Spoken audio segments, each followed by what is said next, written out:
미국도 동맹국에 의지할 수밖에 없는데 그럴 때 가장 의지할 수 있는 동맹국이 어디냐? 사실상 한국이 가장 우위에 있다. 이런 것들을 하루아침에 미국이 할 수 없기 때문에 조선업 같은 경우는 이익을 볼 수 있고요. 트럼프 시절에는 어떤 이익을 얻기 위해서 노력하는 것보다 불이익을 적게 얻는 데 노력을 해야 되거든요. 깡패. 불이익을 적게 얻으면 그게 우리가 이기는 겁니다. 네.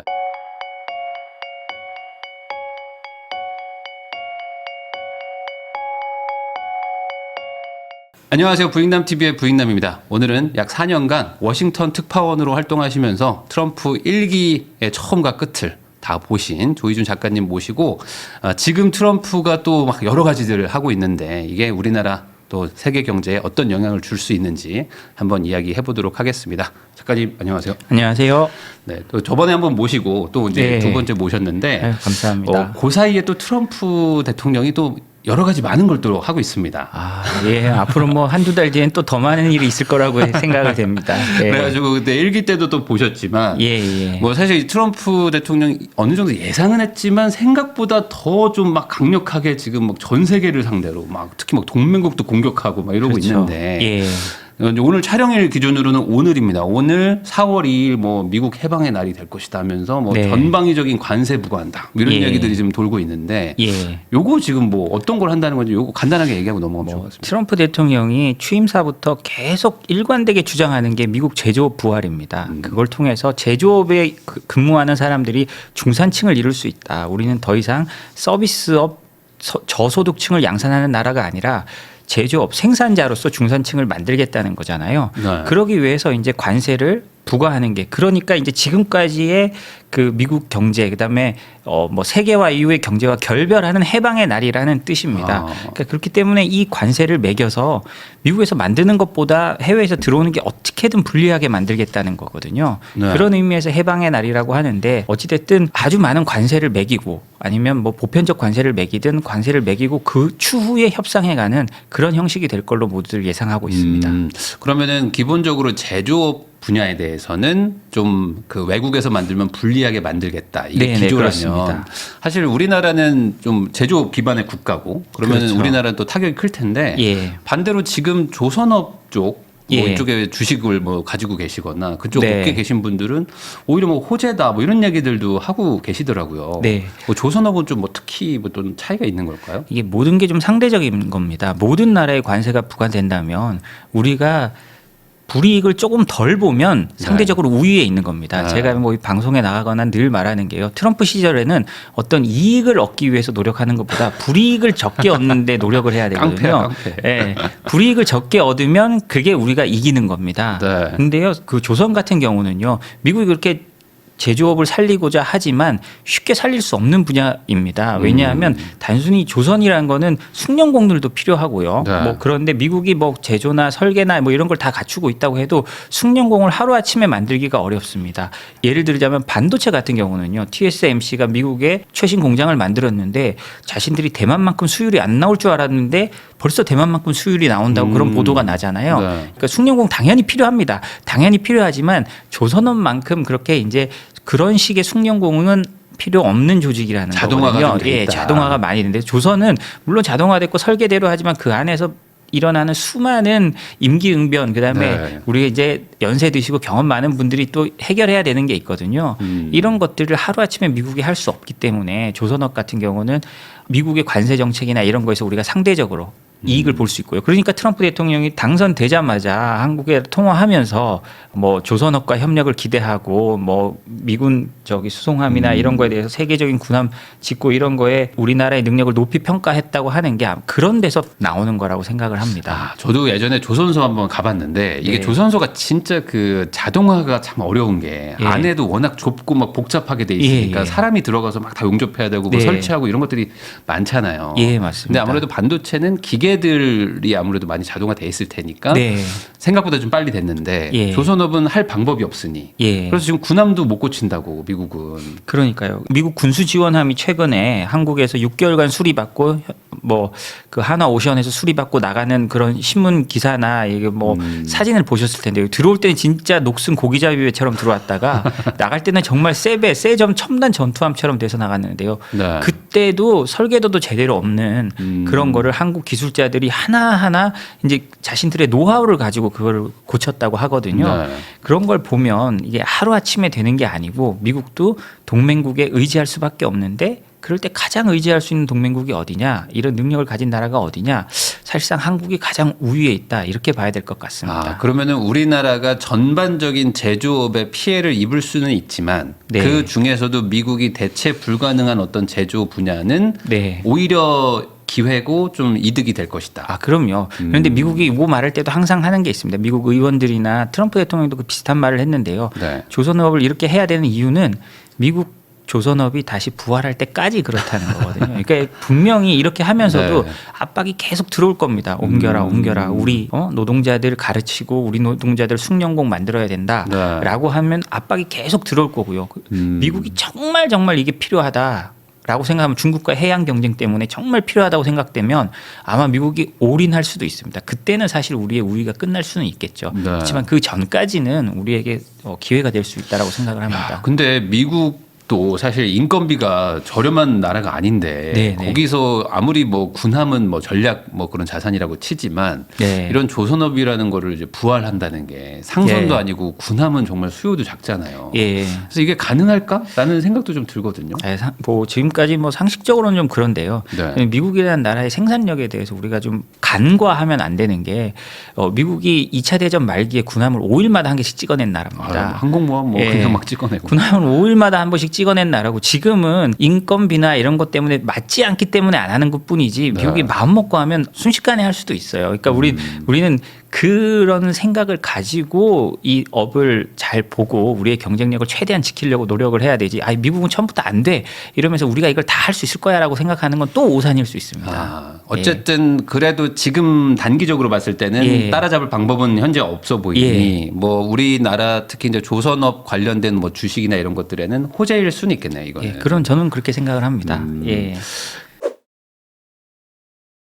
사실 미국은 뭐 해양 군사력 가지고 네. 세계를 지금 뭐 지배하고 있다라고 해도 예. 과언이 아닌데 네. 뭐 그러면서 지금 트럼프 대통령이 계속 얘기하는 게 파나마 운하하고 뭐 네. 그린란드를 뭐 해방시킨다 뭐 이런 얘기들도 막 하고 예. 있잖아요. 그러니까 예. 전반적인 그런 것도 또 해상 운송 또 해상 어떤 군사력 또 이런 것 지배력에 대한 뭐 이런 것들을 지금 생각하고 그렇죠. 말을 하는 거겠죠. 예.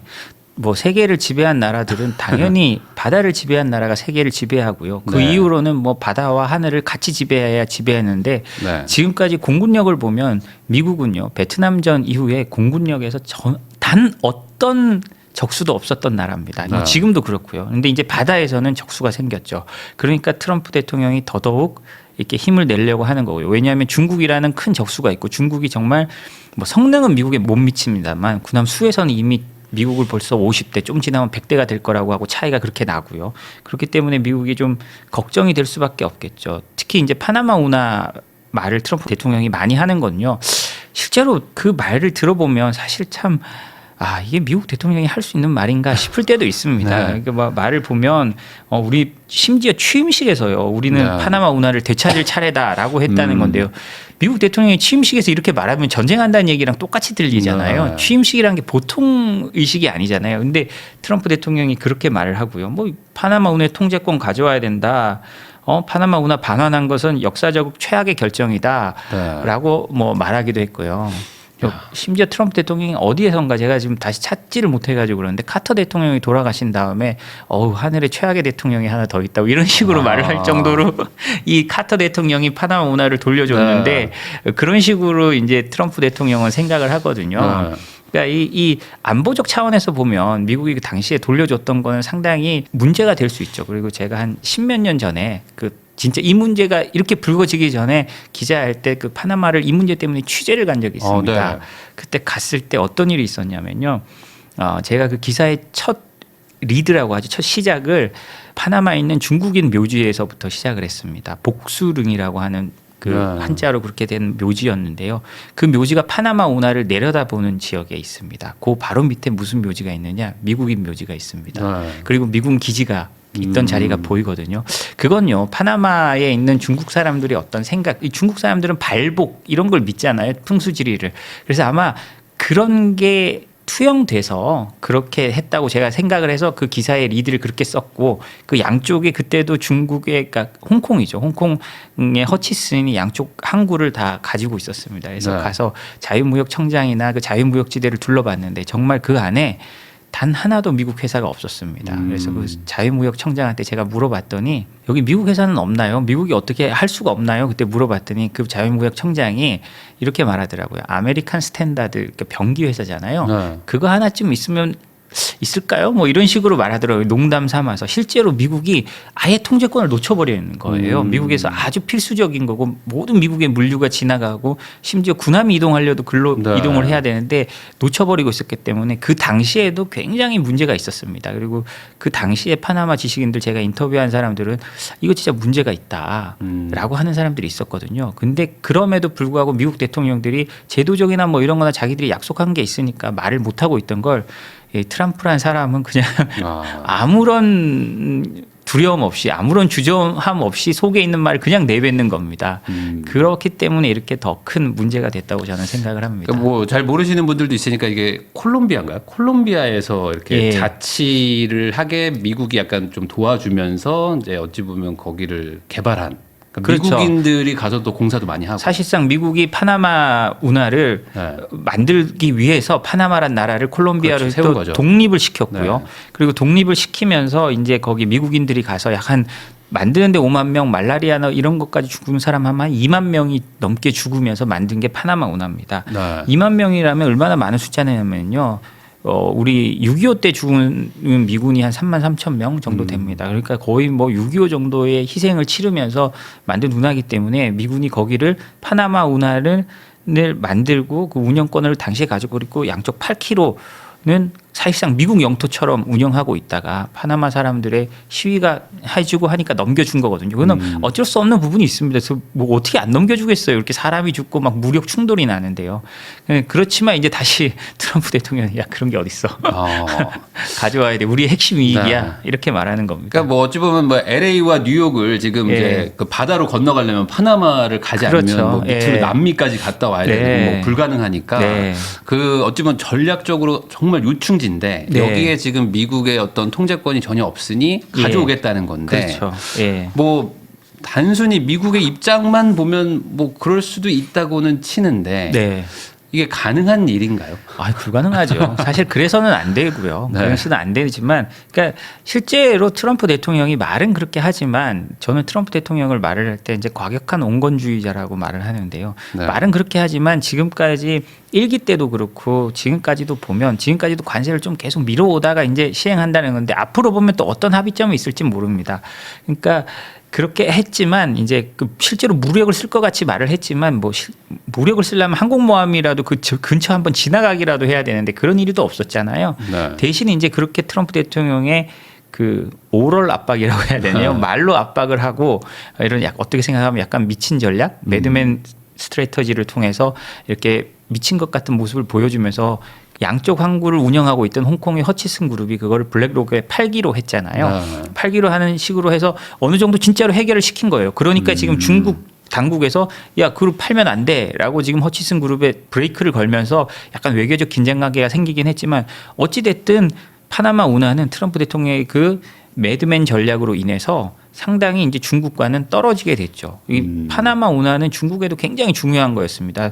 그렇게 2018년인가요? 시진핑 국가주석이 1대1로 하면서 1대1로의 상징적인 장소로 파나마 운하에 가서 그 파나마 운하를 지나는 중국 배와 통신을 하는 모습을 보여주기도 했거든요. 네. 가장 상징적인 거였는데 그게 이제 이탈해버린 그런 상황이죠. 그러니까 어찌 보면은 그 파나마 운하의 물론 운영은 이제 민간 기업이 하지만 그 근본은 또 중국 관련된 그런 뭐 그럼요. 기업이니까 예. 그거를 가져오기 위해서 이렇게 좀 약간 매드맨 네. 전략을 썼다. 예, 왜냐하면 아까 말씀드렸듯이 그 양쪽의 자유무역지대에 네. 미국 관련 회사가 가진 컨테이너들이 없었어요. 제가 가봤을 때. 그러면 미국 입장에서는 저 속에 뭐가 들어와서 어떻게 움직일지 전혀 알 수가 없는 뭐 겁니다. 정말 만약에 극단적인 일이 생겼을 때 뭐 그러니까요. 폭발을 시킬 수도 있고 뭐 알 수 예. 없다. 그게 이제 그 비밀 무기가 이렇게 파나마 운하를 지나서 미국 위로 올라왔을 때 자신들이 알 수 있는 방법이 없고요. 가장 중요한 건 이제 거기서 이제 중국이 그 요즘 중국도 상성 같은 걸 많이 만들기 때문에 물류 데이터가 거의 모든 물류 데이터가 중국 쪽으로 쌓이고 있습니다. 네. 그게 이제 미국 입장에서는 상당히 무서운 거죠. 사실 미국의 힘이란 게 달러를 중간에서 조율하면서 달러를 가지고 전 세계를 벌하는 그러니까 제재를 하는 달러의 힘이 있고 그다음에 구글이나 이런 빅테크를 통해서 정보를 통해서 세계를 규율하는 힘이 있는데 그중에 아주 중요한 물류에 대한 정보가 지금 중국 쪽으로 이미 많이 쌓이고 있거든요. 그런 부분은 미국으로서 상당히 걱정되고 뭐 두려울 수밖에 없는 거죠. 그러면은 지금 이런 상황에서 한국 입장에서는 어쨌든 조선업, 뭐 해운, 뭐 이런 것들 관련해서는 미국과의 관계가 그래도 좀 나쁘진 않을 것 같네요. 당분간은. 아, 그럼요. 저는 그 말씀을 드리는 게요. 경제적으로 봤을 때 꼭 이념적인 게 아니고 이념적이나 가치를 떠나서요. 경제적으로 봤을 때 우리가 누구 편에 서야 하는지는 저는 어느 정도 명확하다고 봅니다. 물론 우리는 지리적 위치나 이런 걸로 양쪽 중국이나 미국 양쪽 다 교역을 해야 되는 운명이고 그렇게 현명하게 해 나가야 됩니다만 경제적으로 봤을 때 우리의 최대 경쟁자는 중국입니다. 이제는 뭐 다른 나라가 아니잖아요. 그리고 모든 면에서 따라잡히고 있고 실제로 따라잡혔고요. 그렇게 했을 때 우리가 이제 전 세계적인 공급망이 미국 공급망 그다음에 나머지 중국의 공급망 이렇게 나뉜다면 우리는 미국의 공급망에 들어가야 합니다. 왜냐? 거기는 중국이 없으니까 우리에게 경쟁이 줄어드는 효과가 있거든요. 그러면 우리는 그 공급망 안에 들어가지 않으면 사실은 경쟁에서 살아남을 수가 없어요. 그 미국, 중국과 저가 경쟁하든가 중국과 뭘 해가지고 우리가 지금 이길 수 있는 분야가 몇 개나 되겠어요. 네. 그렇기 때문에 우리는 경제적으로 이념적으로 뭘 봐도 어느 쪽에 서야 할지는 명확합니다. 다만 우리가 그것 때문에 한쪽을 배관시하거나 뭐 밀어내서는 안 되고요.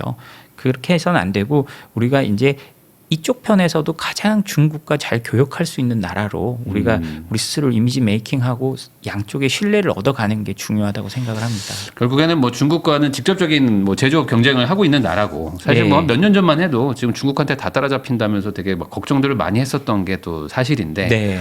뭐 다행인지 불행인지 모르겠지만 어쨌든 편가르기가 되면서 중국이라는 제조업 강대국을 배제하는 미국 파트가 생겨버린 거니까 네. 거기에 가서 우리가 제조업 기반의 무언가를 해야 된다. 이런 그렇죠. 얘기를 해주신 저는 것 그렇게 같아요. 생각합니다. 예.